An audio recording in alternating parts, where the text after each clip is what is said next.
What if there was a nuclear fuel that is abundant, releases fission products that quickly decay in no more than 300 years and can supply our energy needs for the next thousands of years?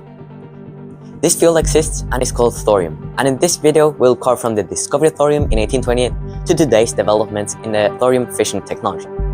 We're from Trondheim International School in Norway, and welcome to our video on thorium in fission.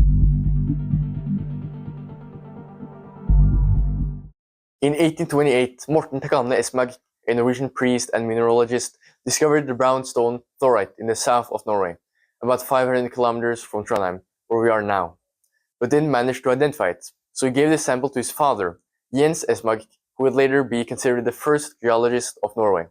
He was also enabled to correctly recognize this new stone's properties, which led him to passing it on to Swedish chemist Jons Jacob Berzelius.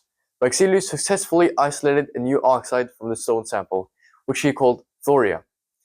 The mineral itself he gave the name thorit and the element thorium, all after the Norse god Thor.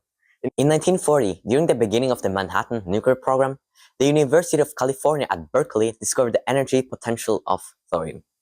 They found out that the thorium atoms themselves don't split, but they absorb neutrons when irradiated, in which a small part of the thorium transmutes into uranium-233.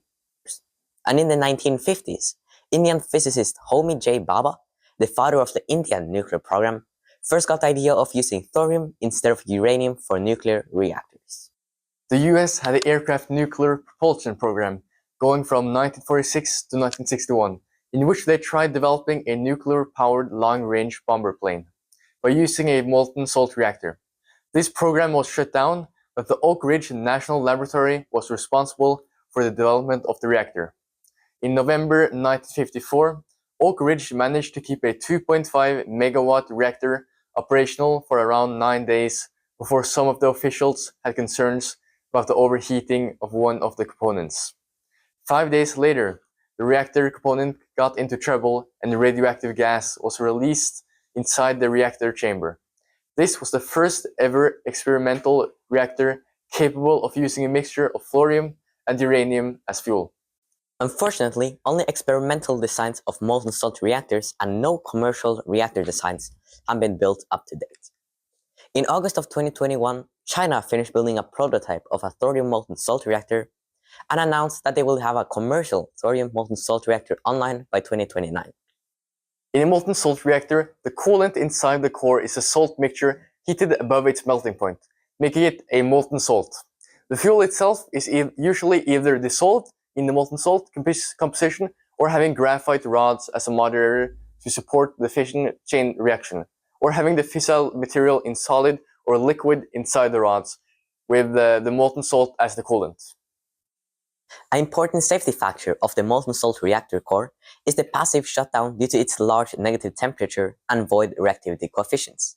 This implies that when the temperature rises, the liquid salt expands, stopping the chain reaction, and in addition the fuel is in a liquid state, which allows for a constant removal of fission products without needing to stop the reactor. Additional fuel can also be added to the mixture while the reactor is operating. Furthermore, the molten salt reactor can burn actinides. On the other hand, even if it should work well for the production of energy, it has several problems which are currently being worked on by several companies such as TerraPower. Some of these problems are the corrosiveness of the molten salt and the low efficiency of using chemical reduction through doped hydrogen gas.